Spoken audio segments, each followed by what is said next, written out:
John Gibbons can't quite bring himself to meet your eye. He stares out of the page, a little boy in crumpled clothes, grubby hands clutching nervously at his trousers. Who is he? And why is his photograph to be found in a large leather-bound book held at Surrey History Centre? The book is a register of admissions to a truly Victorian institution, the Royal Philanthropic Society's farm school at Red Hill in Surrey. The Royal Philanthropic Society had a long history. Founded in London in the late 18th century, it was intended for boys and girls who had been convicted of crime. Originally based in Southwark, in 1849 the school moved to Red Hill, where it could specialise in training boys only in agricultural work. The school was open to any boy under the age of 16 who had been convicted of an offence for which the punishment was at least 14 days in jail. If the magistrate saw fit, he could require the boy, on completion of the original sentence, to be sent to a reformatory, such as the school at Red Hill, for a period of anywhere between 1 and 5 years. Surrey History Centre holds a comprehensive collection on the Red Hill institution, including admission registers, annual reports and minute books, but it was the admission registers which caught my eye.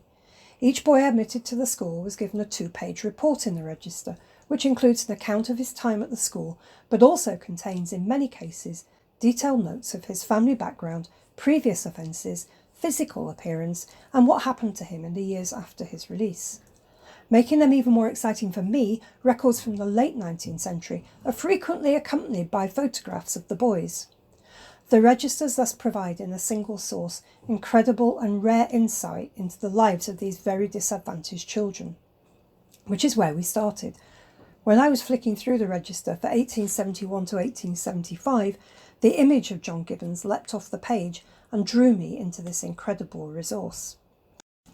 John was admitted to the school on the 19th of June 1874. He was 13 years old and already familiar with the inside of prison, having been jailed only a few months earlier for the great crime of stealing chestnuts. This experience seemed to have little impact on his behaviour, and on the 20th of March 1874 he was in court again, accused this time of stealing 2 and 6pence from a shop till. The magistrate clearly believed John needed a tougher lesson. He was sentenced to 3 months in Maidstone County Jail, and on release he was to go to the Royal Philanthropic School at Red Hill for a period of 5 years. Look at his picture again. I think I can see a hint of defiance or even cockiness in his sideways gaze and an upright stance in his chair. Is he thinking, what suckers? I managed to survive in adult prison and now they're sending me back to school. The register's description paints a picture of John as undersized for his age, of a rough and ready complexion with brown hair, dark grey eyes and a small but straight nose. His front teeth are flat and he has a scar over his right eyebrow and one on his forefinger. The report observes his tendency to chew his teeth when at rest. John has had some schooling. He could read to a reasonable extent, but his writing and arithmetic were basic. When he was arrested, he had already left school and was working with his father, a gardener in a plantation and a man of reputedly good character. The report lists members of his family, including parents, siblings, uncles and grandparents by name. The report then continues with an account of his time at the school. It has to be said that the large majority of these entries record punishments meted out to John.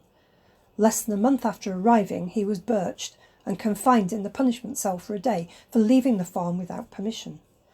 In the same year, he was caned for idleness and lying 4 times and confined in the cell again for stealing. I'm afraid this pattern of behaviour continued for the 4 years he was at Red Hill. However, his big break came in December 1877. Reverend Boodle, listed in John's record as his friend, wrote that Mr. Phillips, a miller and farmer in West Malling, would offer the boy employment. Boodle even offered to keep an eye on him, commenting he knew John's family well and thought they offered him no good example. By September 1878, John was sent to work on Mr. Phillips' farm. Phillips and Boodle wrote several times expressing satisfaction with John, and John himself wrote a couple of times to say he was doing okay. But in summer 1879 he seemed to become unsettled, and as his 5-year term expired, Mr. Phillips' patience with John was exhausted. "Gibbons has left my service," he wrote. "Impossible to do anything with him since his term ended." And for 2 months John was out of work, and wrote for money, but in early 1880 he wrote that he had joined the Navy as a stoker, and on the 28th of September that year he wrote one last time, saying he had set sail from Portsmouth on HMS Kingfisher for Callao in Peru. John's school record ends here, though there's a lot of information in it which would enable a family historian to find out more about what happened next. John's record is not unique. The detail in these registers of past crimes, behaviour at school and fate on leaving offer a unique insight into the boys at the centre of the juvenile crime panic in 19th century England. While some were clearly rogues in the making, others found a new way at the school and went on to become upstanding members of society. It is the wealth and detail of these personal stories, accompanied by alluring photographs, which makes this source for me hard to beat. Open the registers at any page and stories of pathos and survival against the odds emerge.